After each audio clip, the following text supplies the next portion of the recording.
5 লাখ টাকা নারদাতে কে খেয়েছিল? কাকলি ঘোষ নিয়েছিল, শুভেন্দু অধিকারী নিয়েছিল, আরো অনেকে নিয়েছিল। তাহলে দুর্নীতিটা করলো কে? কাকলি ঘোষ তো দুর্নীতি করলো। এখন আমি যদি মহিলাদের সম্বন্ধে বলি তাহলে বলবে যে কি মিশন মহিলা বিদ্বেষী। উনি কম খিস্তি দেন? মুখ কি বাপ রে বাপ, মহিলার মুখে এরকম কথা শোনাই যায় না।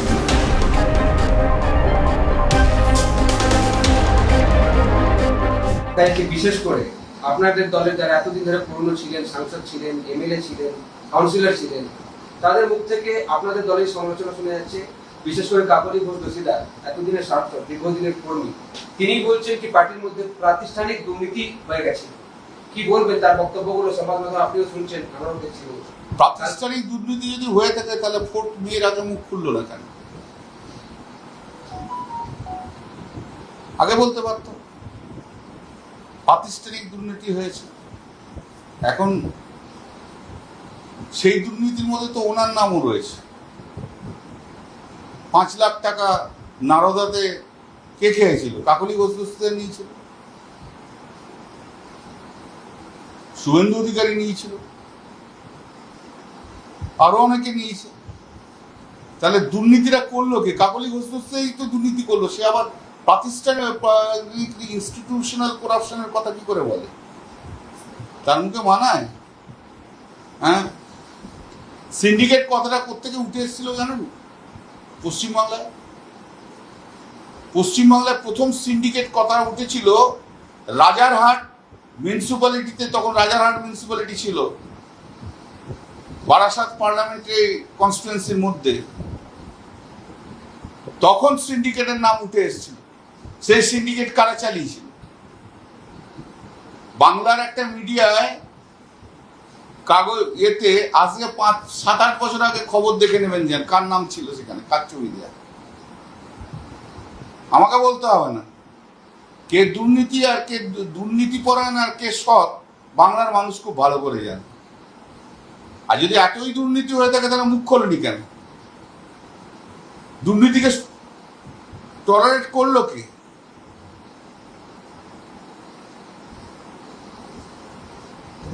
উনি অনেক কথা আমার সম্বন্ধে বলছেন নাম না করে। হ্যাঁ, বলেছেন তো। ওনার মুখ কি? ওনার মুখ কেউ জানে? এখন আমি যদি মহিলাদের সম্বন্ধে বলি তাহলে বলবে যে কি মিশন মহিলা বিদ্বেষী। কিন্তু পুরুষদের যখন বলা হয় তখন উনি কম খিস্তি দেন? মুখ কি বাপ রে বাপ, মহিলার মুখে এরকম কথা শোনাই যায় না। আমাকে একবার দিদির কাছে লিখিত কমপ্লেন করতে হয়েছিল ওর বিরুদ্ধে। আমরা হাউসে বসে আছি আমাদের নিজেদের বেঞ্চে, অভিষেকও সেদিন ছিল।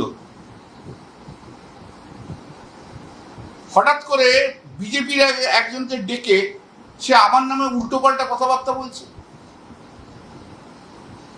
এই তো ওর ক্রেডিবিলিটি। দলকে করবে না করবে তার হাবাস তো এখন থেকেই পাওয়া যাচ্ছে। সে তো মোটামুটি বোঝা যাচ্ছে দলকে করবে কি করবে না, ভবিষ্যৎ আবার বলবে।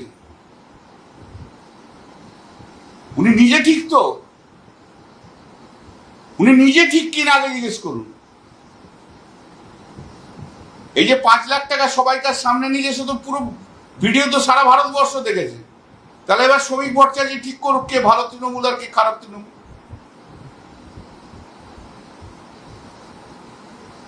প্রাতিষ্ঠানিক দুর্নীতির মহারানী উনি। ওনাকে পদ থেকে সরিয়ে দেওয়া হতো, তারপরে উনি মুখ খুলছেন। আপনাকে এক সময় এই লোকসভাতে পদ থেকে আপনাকে সরানো হয়েছিল। আমাকে কখনো পদ থেকে সরানো হয়নি। দিদি কোনো একটা কথা বলেছিল সবাইকার সামনে, ইমোশনালি আমি সেটাকে রিজাইন করেছিলাম, মনে রাখবেন। কিন্তু আমাকে কখনো সরানো হয়নি, কিন্তু আমি পদত্যাগ দিয়েছিলাম। তারপর দিদি অভিষেককে পাঠিয়েছিল। অভিষেকের সঙ্গে আমার কথা হয়েছিল, আমি বললাম না এখন কিছু থাক, অলরেডি তোমরা কাকলি ঘোষ দস্তিদারকে চিফ হুইপ করেছো, ঠিক আছে, এখন আমি চিফ হুইপ হবো না। অভিষেক ব্যানার্জিকে জিজ্ঞেস করে নেবে।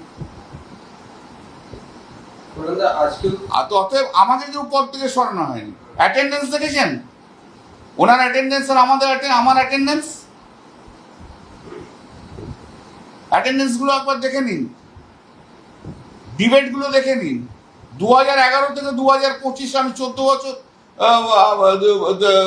আমি চিফ হুইপের কাজ করেছি, কোনোদিন কোনো অসুবিধা হয়নি। হঠাৎ এখন কেন অসুবিধা হচ্ছে? তা 2011 থেকে 2025 আমি যদি খারাপ ছিলাম তাহলে আমাকে সরায়নি কেন, বলেনি কেন যে না এই লোকটা খারাপ, আমি ছেড়ে দিয়ে চলে যেতাম।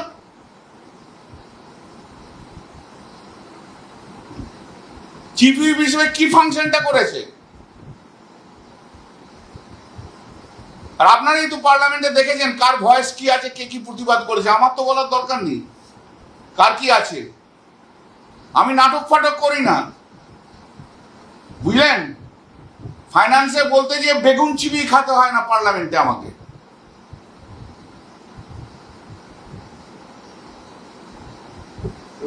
উনি আজকে চিঠি লিখেছেন একটা সুব্রত বক্সিকে আজকে, সেখানে শুধু সাংসদ পদটা থাকছে, বাকি সব পার্টির পদ থেকে তিনি সে উনি কি করছেন না করছেন আমার তাতে ইন্টারেস্টেড নই। এই প্রশ্ন আমাকে বারাসাত থেকে অনেকে টেক্সট করছে, একজন মহিলা পর্যন্ত টেক্সট করছে, একজন সে অনেক পোস্ট হোল্ড করে, বলে অত্যাচারে থাকতে পারছি না, ওনার অত্যাচারে।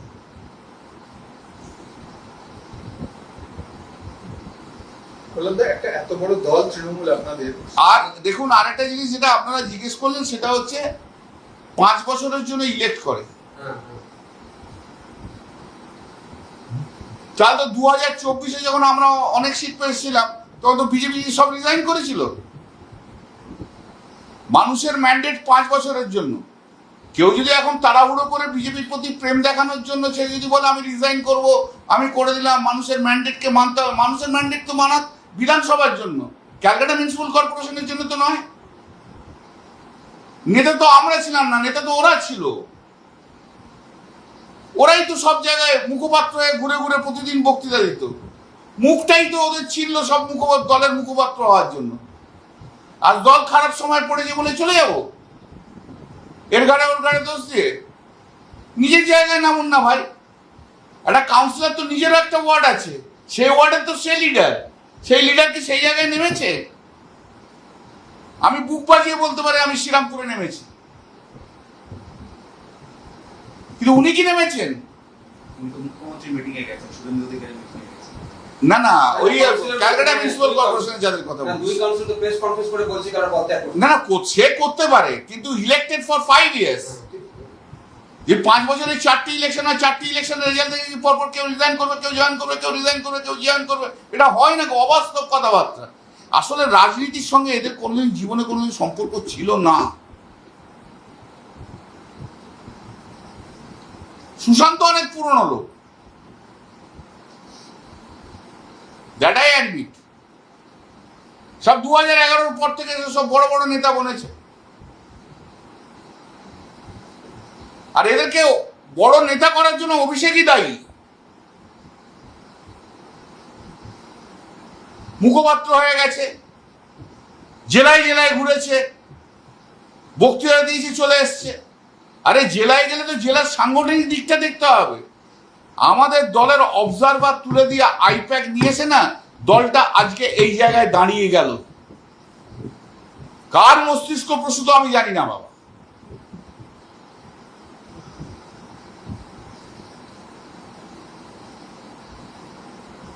দলে আগে অবজারভাররা ছিল, তাদের যে অবজারভাররা রেগুলার কোর্সে যেত। আমি ছিলাম যেন বাঁকুড়ার চার্জে, 98 থেকে করেছি, সিপিএম এর আমল থেকে করেছি।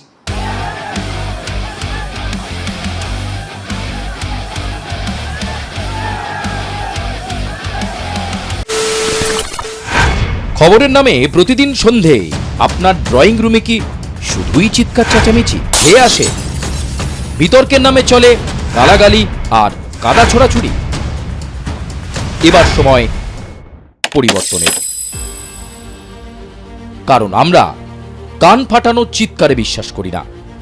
আমরা বিশ্বাস করি খবরের সত্যতায়। আমরা কোনো পক্ষের হয়ে গলা ফাটাই না, আমরা সাধারণ মানুষের হয়ে প্রশ্ন তুলি। চিৎকার নয়, শুধু খবর হবে, যেখানে বিতর্ক আছে কিন্তু কুৎসিত ঝগড়া নেই। সঠিক তথ্য, বিশ্বস্ত খবর। নজর রাখুন আর প্লাস নিউজে।